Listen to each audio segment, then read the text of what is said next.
no puede hacer una persona jurídica que sí puede hacer una persona física, por ejemplo. Por ejemplo, doctora, una persona física puede actuar por sí mismo, mientras que una persona jurídica debe actuar mediante sus representantes legales. Ujú. Siempre y cuando la persona física tenga capacidad de hecho también ya, ¿verdad? Porque si no tiene capacidad de hecho, también tiene que actuar todavía por sus representantes. Pero, ¿qué normalmente uno hace después que está enamorado o se casa, ¿verdad? ¿Una persona jurídica se puede casar o no? ¿Puede contraer o no nupcias, por ejemplo? No, no puede, doctora.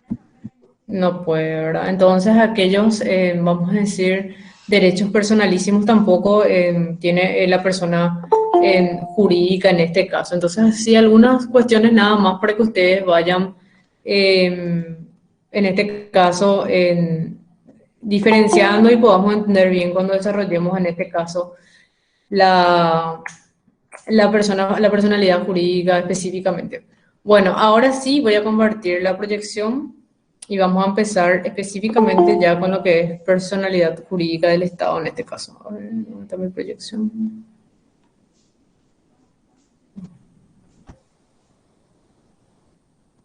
Ahí está.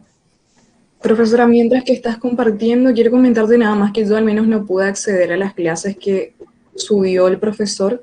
No sé si, porque dice Derecho Político y no pude acceder a ninguna de las clases. Me pide solicitud y ya envié varias veces. Me comentó eso el delegado ayer que estaban teniendo inconvenientes, ahora me di cuenta que no solamente él, sino que la mayoría. Y yo le trasladé al profe eso ayer y me dijo que era una cuestión de configuración y que iba a ver, ¿verdad? Porque realmente él no maneja bien esto, sino que su hijo es el que levanta a la plataforma. Entonces voy a volver a insistirle para que puedan tener acceso a las grabaciones de esas clases. Pero Perfecto. Muchas gracias, profesora. pero ya tiene conocimiento el profe, o sea, es cuestión de que ya se tome el tiempo, vamos a decir, de poder ver qué inconvenientes habría en ese caso. Bueno, ahora sí, como le estaba diciendo, vamos a hablar de la personalidad ya jurídica del Estado en este caso.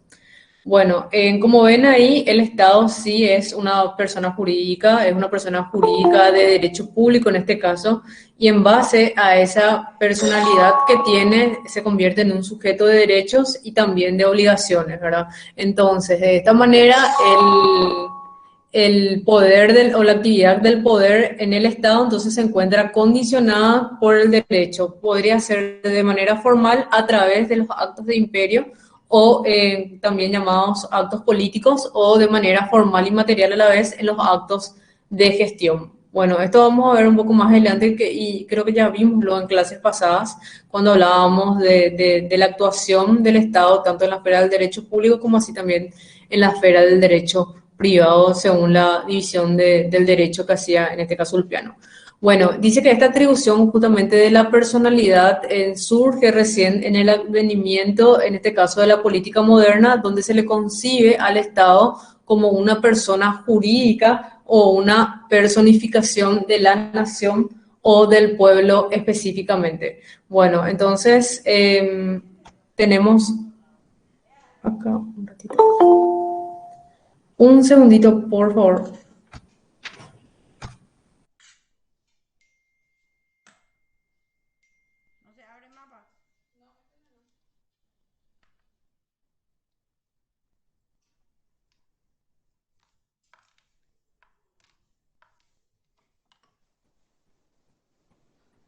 Ahí ya. Creo que dejé de compartir.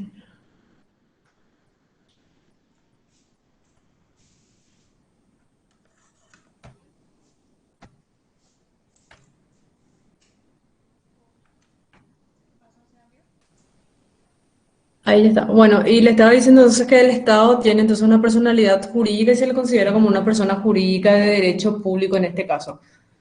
Bueno, ahora cuando hablamos del Estado como una persona jurídica, existen diferentes teorías acerca de cómo se da o cómo se le reconoce al Estado como una persona jurídica. Existen teorías y aquí vamos a encontrarle a alguien que cuando veíamos la soberanía del Estado negaba que existe la soberanía del Estado y se acuerdan que decía que justamente esa soberanía del Estado debía de ser sustituida por la función pública en este caso, porque decía que los agentes son los que de verdad tienen la capacidad volitiva y el derecho subjetivo y no así la institución en sí. Entonces solamente los representantes eran los que cumplían una función de autoridad que justamente ocasionaba ese relacionamiento de mando-obediencia. Entonces en ese caso se hablaba solamente del ejercicio de una función pública y no así, vamos a decir, de la soberanía en sí. Entonces ahí le encontrábamos a León Duguid que él negaba en este caso la soberanía del Estado,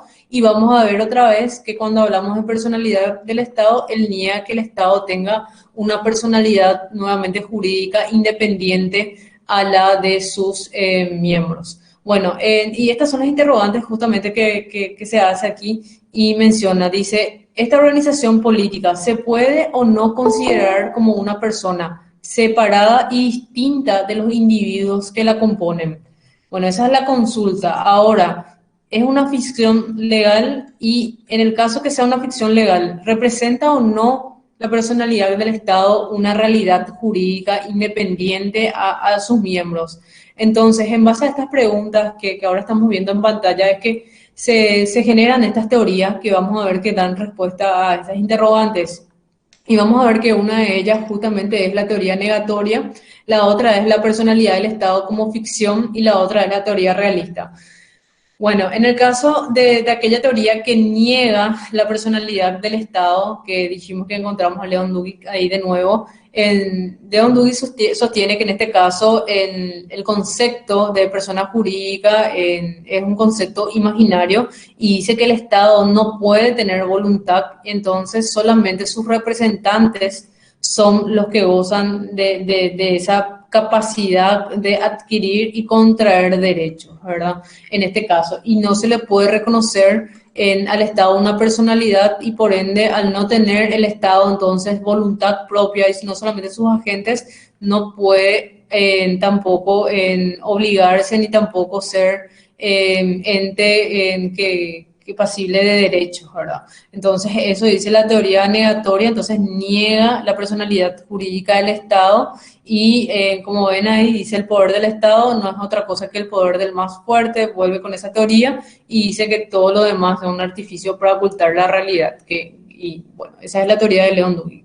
Luego está la otra teoría que es justamente la representada por Savigny, de acuerdo a la pronunciación que le quieren dar, porque varias veces ya pregunté cómo es la forma correcta, ya que es alemán, y me dicen que ambas formas son iguales, o sea, son iguales.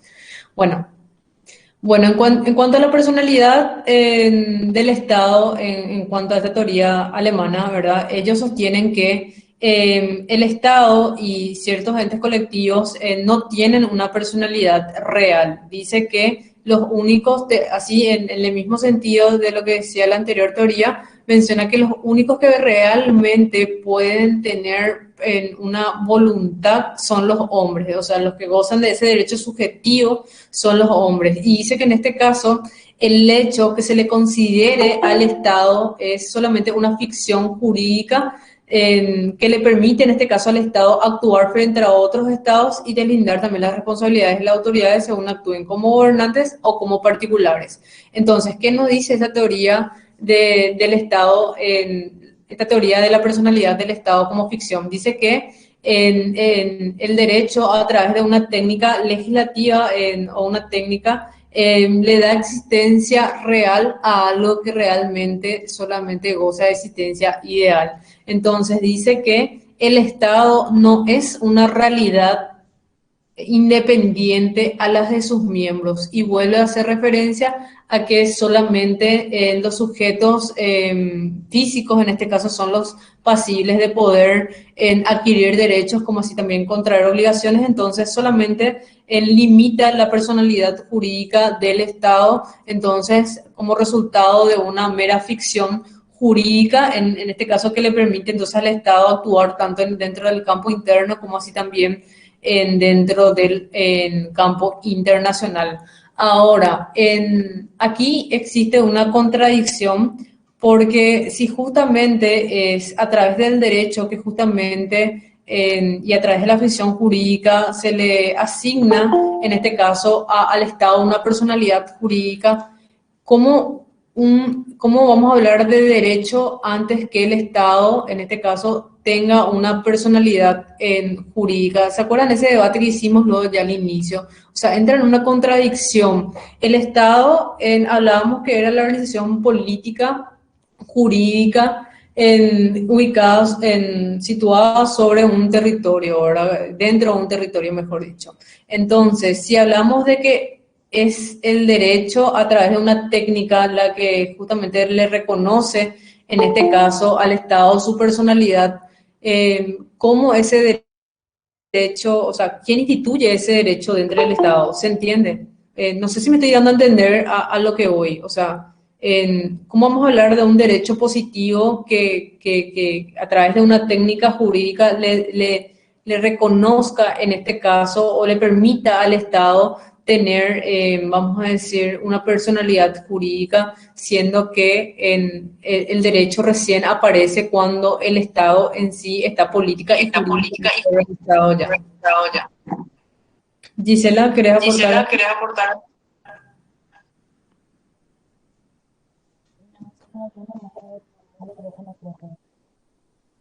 Ok.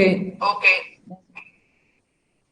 Bueno, se entiende entonces este punto sobre la teoría de la ficción. Bueno, entonces hace referencia de que solamente el Estado tiene una personalidad jurídica justamente por una ficción de la ley, ¿verdad? Y esta teoría se dejó ya, ya no está en vigencia, vamos a decir, porque por los motivos que ya estamos explicando, y con el advenimiento del modernismo esto se dio por dejar, o sea, se dejó de lado.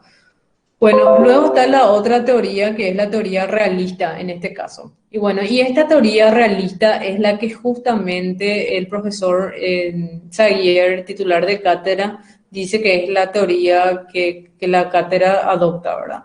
La cual dice que el Estado es una realidad palpitante independientemente a los de sus miembros, ¿verdad?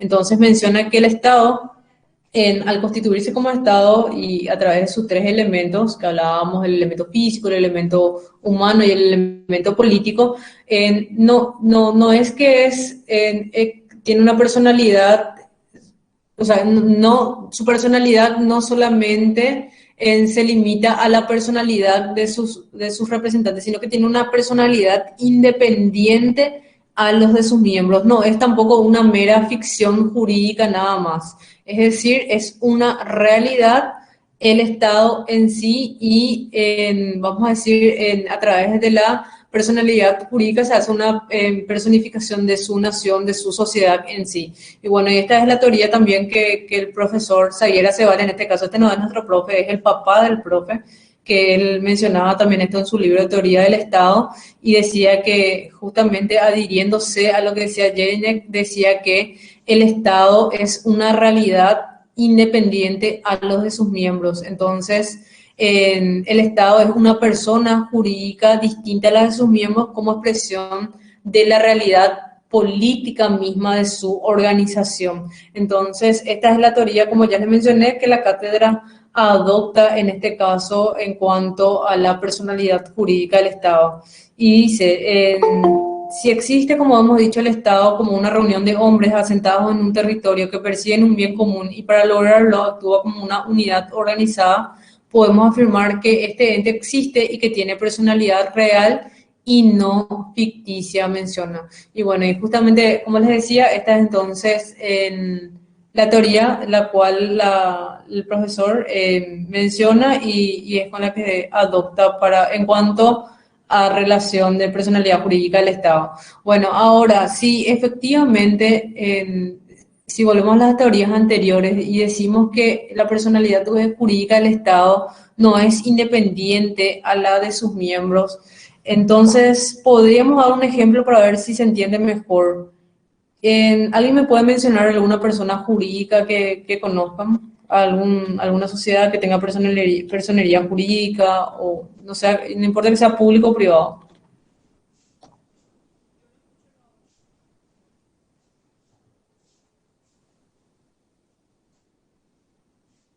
La iglesia, por ejemplo. Iglesia, ahí dice iglesia. Bueno, póngale la iglesia, ¿verdad? El Club Libertad también dice. Bueno, bueno, la máxima autoridad en este caso y representante de la iglesia, ¿quién es? Es el Papa, ¿verdad? Ahora, si el Papa renuncia o el Papa fallece en este caso, también muere con él la iglesia católica en este caso. No. No. Entonces es una realidad y es una persona jurídica independiente a la de sus miembros, así como los directivos. Exactamente, porque es independiente, como dice Gisela. Bueno, porque justamente como en el caso del Club Libertad también, pónganle que tiene su comisión directiva. Ahora nos están dando los resultados y renuncia toda la comisión directiva. ¿El Club Libertad deja de existir por este hecho o se mantiene? Se mantiene. Se mantiene, ¿verdad? En este caso. Porque es una persona jurídica independiente a la de sus miembros. Exactamente. Bueno, y cuando hablamos de sociedades anónimas, por ejemplo, allá, hablando ya en la parte privada en sí, en caso de quiebra o algún problema, se responde con el patrimonio personal o con el patrimonio que justamente fue el que se declaró para la conformación o constitución de la sociedad. Solo con lo que se estableció la sociedad. Exactamente, entonces se dan cuenta que entonces la personalidad jurídica cuando hablamos del Estado y en sí es algo independiente a la personalidad de sus miembros. Bueno, siguiendo un poco con el desarrollo de la clase, existen otras teorías también, y acá vamos a ver la teoría también de la doble personalidad del Estado y la teoría del Estado como sujeto de derecho en este caso. Ahora, el Estado como sujeto de derecho, desde el momento que decíamos que persona jurídica es todo ente susceptible de adquirir derechos, como así también contraer obligaciones, tenemos entonces que el Estado también es un sujeto de derechos y también tiene obligaciones en este caso. Bueno, entonces el Estado aparece como sujeto de derecho, menciona aquí, cuando como persona colectiva, en este caso, expresa su voluntad a través de sus órganos, ¿verdad? Ya sea el ejecutivo, legislativo o judicial. Es decir, el individuo o grupos de individuos que actúan en su representación conforman normas jurídicas. Y aquí menciona que el Estado puede adquirir derechos y también obligaciones tanto en el orden interno como así también en el orden internacional. En el orden interno, esto es algo parecido, ya dimos los mismos ejemplos en clases pasadas, cuando hablábamos de soberanía. En el orden interno, por ejemplo, puede actuar tanto en la esfera del derecho privado como así también en la esfera del derecho público, ¿verdad? Cuando actúa en la esfera del derecho público era cuando, por ejemplo, creaba impuestos, así también cuando construía escuelas, hospitales, y en el campo o en el área del derecho privado decíamos que actuaba cuando, por ejemplo, alquilaba o adquiría bienes, muebles, inmuebles, etcétera. Ahora, también en el campo o en la instancia internacional, el Estado también actúa como sujeto de derechos y así también puede contraer obligaciones en este caso. ¿Cuándo pasa eso? Cuando, por ejemplo, firma o se adhiere a convenios, acuerdos, tratados internacionales y los introduce dentro de su ordenamiento jurídico interno a través de una ley, entonces de ese momento también es sujeto de derechos y también contraen las obligaciones propias, en este caso, del instrumento del cual se adhirió. Entonces vemos que no solamente en el orden interno, sino también en el ámbito internacional, el Estado actúa como sujeto de derechos y así también obligaciones. Y vamos a ver que justamente en el ámbito internacional, en muchísimos acuerdos, convenios, tratados sobre derechos humanos son los que más se firman, ¿verdad? También libre navegación, ya sea aquellos convenios o tratados de carácter comercial, ambiental, que ahora está en auge, ¿verdad? Justamente, por darles un ejemplo, en Paraguay, por ejemplo, forma parte de la Convención de cambio climático, ¿verdad? Y entre una de las obligaciones que se le impone al Estado en este caso es reducir el 20% de sus emisiones de gases de efecto invernadero. Bueno, entonces Paraguay se compromete a tal año a reducir el 20% de eso, ¿verdad? Lo dice 10% con recursos propios y 10% con recursos internacionales. Entonces, ahí se dan cuenta cómo el Estado también se obliga ante en otros órganos a nivel internacional en cuanto a la materia que estamos hablando ahora. Entonces, para que se den cuenta que uno también puede contraer obligaciones y ser sujeto de derechos también de acuerdo a lo que se compromete en este caso. Bueno, eso es en cuanto entonces al Estado como sujeto de derechos. Luego estaba la otra teoría que hablábamos recién de la teoría de la doble personalidad del Estado. Bueno, en este punto hay una doctrina que menciona que el Estado tiene una doble personalidad, ¿verdad? Esto dependiendo si el Estado actúa tanto dentro del campo del derecho público o si actúa dentro del área del derecho privado. Si actúa dentro del derecho público, actúa realizando actos de imperio, ¿verdad? Ejerciendo ese poder soberano. Y dentro del área del campo privado, vamos a decir, cuando realiza actos de gestión. En el primer caso, hablando de actos de imperio o personalidad pública, en el Estado se impone, vamos a decir, por encima de los gobernados, y en los actos ya de gestión o dentro del derecho privado se coloca ya en igualdad de condiciones ante la ley con los particulares. Bueno, y justamente es lo que le mencionaba hace rato, de que con esta teoría anteriormente se decía que todos aquellos actos que el Estado realizaba, en este caso dentro de la esfera del derecho público, se realizaba y no podían ser, en este caso, vamos a decir, reclamados por los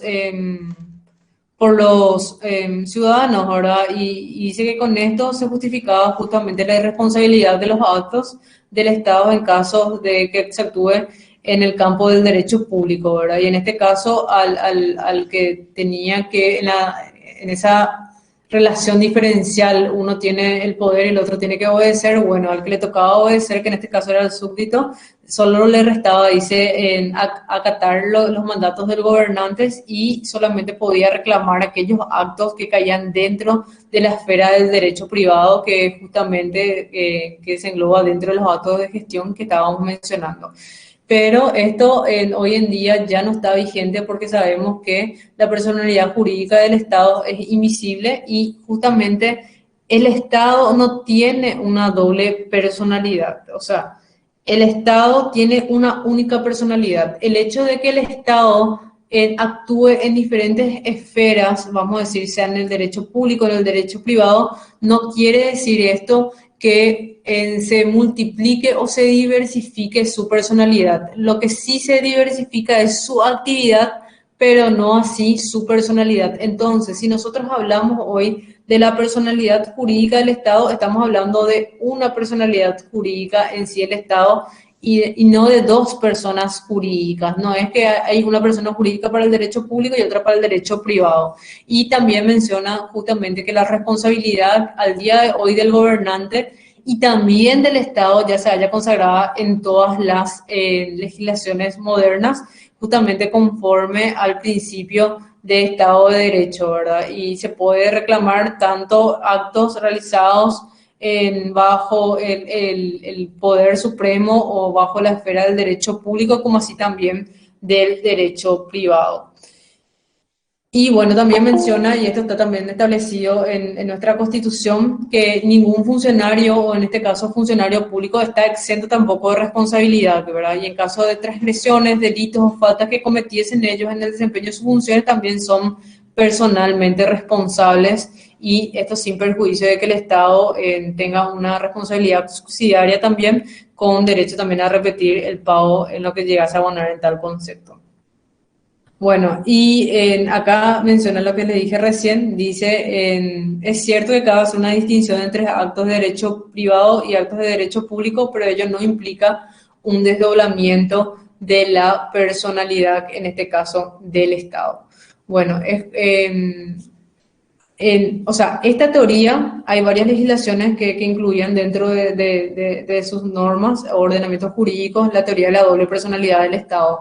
Si este se desempeñaba dentro del derecho público o si este se realizaba sus actividades dentro del derecho privado. Al día de hoy, en la cátedra también se adhiere, y eso menciona también en el libro del profe, que nos adherimos a la teoría de que el Estado tiene una única personalidad y que en este caso también podría tener muchísimas esferas de ámbitos de imputación de normas, pero esto no hace que su personalidad se diversifique o se pluralice, sino que justamente son las actividades las que se diversifican y no así la personalidad, que es una sola.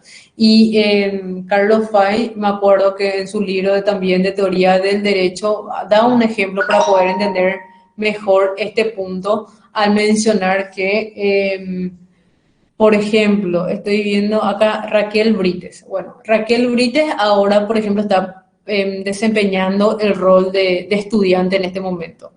Probablemente al terminar la clase, ella vaya a su casa, ella desempeñe otro rol. Podría ser el rol de hija, el rol de madre o de novia, de esposa, etcétera. Quizás mañana ella se levante y pueda cumplir a la mañana en cuanto a sus funciones laborales, el rol de jefa o el rol de funcionaria, etcétera. Bueno, eso no quiere decir que existan 8 a 10 Raquel, sino que sus actividades son los que se diversifican y no así su personalidad. Y lo mismo ocurre con el Estado, ¿se entiende? Sí, Sí, se profesor. entiende, profe.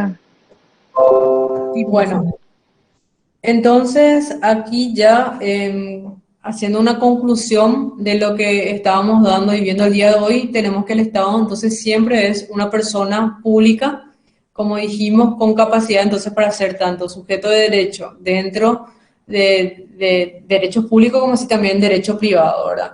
Entonces dice que la esfera de sus actividades puede ser regulada por el derecho público o por el derecho privado según las circunstancias, y ahí dice que Carlos Fay señala también conjuntamente con el profesor Escobar que igual que los hombres ahí se actúan como ciudadanos, como comerciantes, padres de familia sin desdoblar tampoco su personalidad. Y entonces tenemos que la personalidad del Estado es única, aunque en este caso actúe de jure imperios o de jure gestiones. Y lo que se pluraliza o se diversifica, en este caso entonces es su actividad y no así su personalidad. Y de acuerdo ya a la concepción moderna, entonces el Estado siempre debe actuar con forma de derecho, es decir, de acuerdo a lo que establezca la ley, y siempre debe y tiene que ser responsable, en este caso, por sus actos y por los actos que realiza en las diferentes esferas o materias, en este caso. Y siguiendo, dice también el material, siguiendo la premisa, en este caso, de que el Estado y sus funcionarios están obligados a regir sus actos conforme lo dispone el derecho, evidente, esto implica también una responsabilidad en todas sus formas. Entonces, la responsabilidad del Estado al día de hoy, a la fecha, es un hecho. El Estado no puede desconocer sus responsabilidades y no puede admitir que está desarrollando una actividad en el derecho público y por ende entonces no se puede atacar como era en la otra teoría que estábamos viendo. Entonces el Estado siempre tiene responsabilidad y lo asume cuando ejerce, menciona Arsenio Argüello, su función tanto administrativa, legislativa y judicial. Bueno, ahí está. Bueno, entonces hasta acá tenemos que vimos la definición etimológica, que en principio entonces la palabra persona en sí hacía referencia más bien a las máscaras y el personaje que se desarrollaba, o que el papel que cumplía en este caso el actor en la Roma antigua, etcétera. Vimos que entonces si hacemos una definición etimológica hace más bien referencia a persona a personaje, ¿verdad? Teniendo en cuenta en los términos que se utilizaban anteriormente. Luego vimos que esto se dejó de utilizar de esa manera y que incluso se confundió el término persona ya con individuo mismo.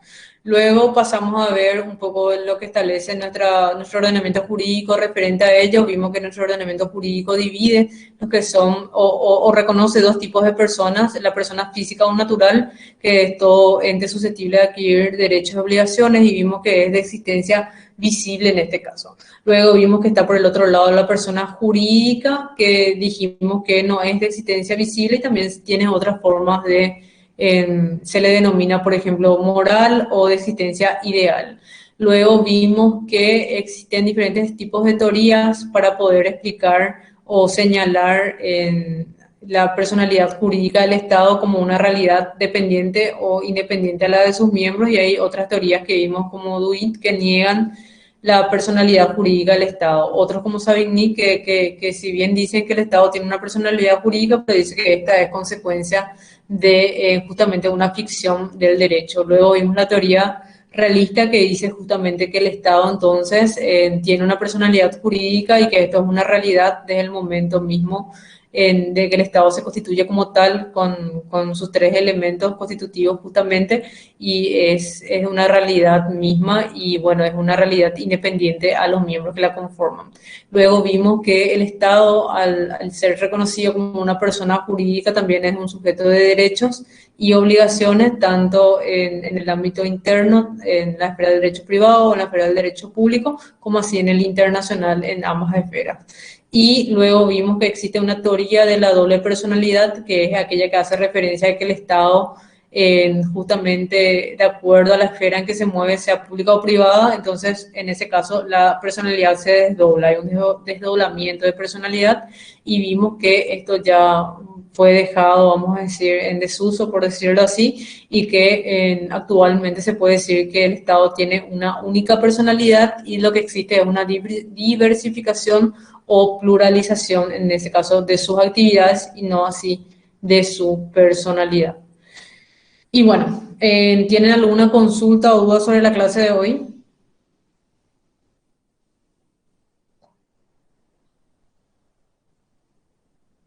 No, La ninguna, verdad profe. que todo súper claro, doctora. Excelente. Bueno, si no hay consultas o dudas, entonces nos vemos en la siguiente clase. Exacto, estamos terminando en hora. Bueno, nos vemos entonces, chicos, la próxima semana. Buen resto de jornada. Gracias, profe. Chao, Gracias, chao. Gracias, profe. profe, hasta luego. Gracias, profe. Hasta luego.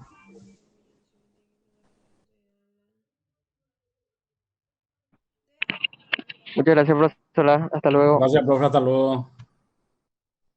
Hasta luego.